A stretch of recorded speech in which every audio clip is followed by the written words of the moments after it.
Hello mga guys, ayan po yung mother ko po. Nahirapan po siya huminga dahil may sakit po siya na asthma. Thank you po sa panonood po. Yan po update po na. Yan po yung update ng mama ko.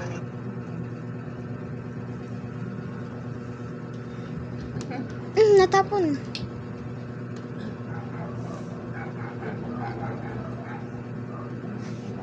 Okay na?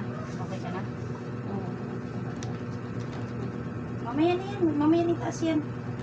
Ginhawa mo na. Hayaan mo lang muna yan dyan.